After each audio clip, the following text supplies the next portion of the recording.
Michael Jackson ১৫০ বছর বাঁচতে চেয়েছিলেন।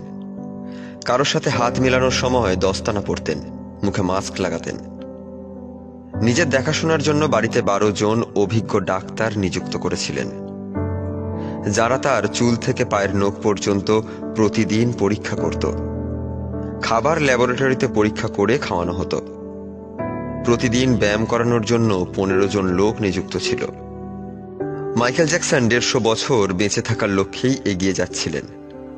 ঘুমাতেন অক্সিজেনযুক্ত বিছানায়।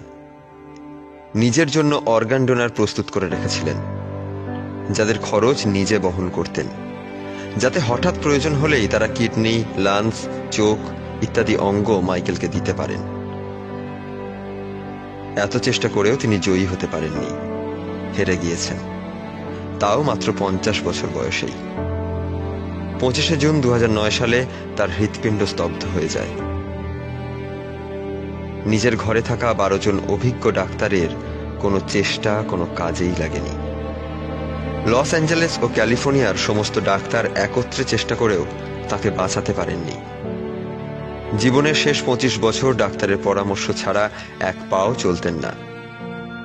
যিনি নিজেকে ১৫০ বছর বাঁচিয়ে রাখার স্বপ্ন দেখতেন, তার স্বপ্ন অধরাই থেকে গিয়েছিল। মাইকেল জ্যাকসনের অন্তিম যাত্রায় 2.5 মিলিয়ন লোক খবর দেখেছিলেন, যেটা পৃথিবীর ইতিহাসে সবচেয়ে বড় লাইভ টেলিকাস্ট। তার মৃত্যুর দিন অর্থাৎ ২৫শে জুন ২০০৯ সালে 3.15 মিনিট উইকিপিডিয়া, টুইটার এবং AOL এর ইনস্ট্যান্ট মেসেঞ্জার বন্ধ হয়ে গিয়েছিল। গুগলে ৮ লাখ লোক একসাথে মাইকেল জ্যাকসনকে সার্চ করেছিল। অতিরিক্ত সার্চের কারণে গুগলে ট্রাফিক জ্যাম হয়ে গিয়েছিল। প্রায় ২.৫ ঘন্টা গুগল কাজ করেনি। মৃত্যুকে চ্যালেঞ্জ জানাতে গিয়ে নিজেই সেই চ্যালেঞ্জের কাছে হেরে গিয়েছিলেন। সাজানো পৃথিবীর সাজানো মায়াবী জীবন ফেলে স্বাভাবিক মৃত্যুর বদলে সাজানো মৃত্যুকেই আলিঙ্গন করেছিলেন।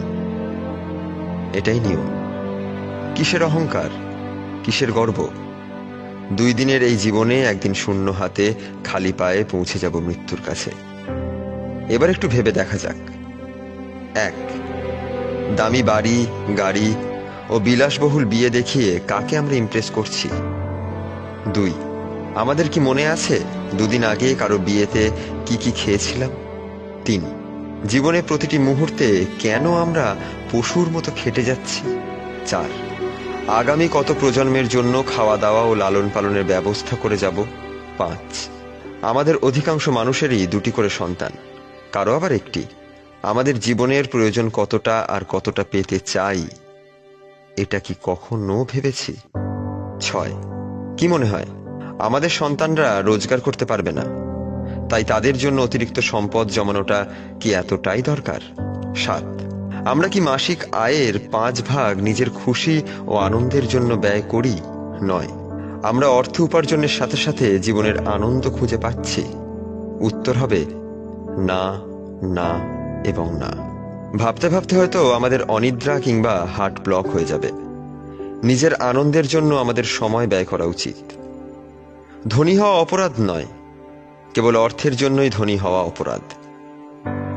জীবনকে নিয়ন্ত্রণ করা উচিত, না হলে জীবন একদিন আমাকে আপনাকে নিয়ন্ত্রণ করবে।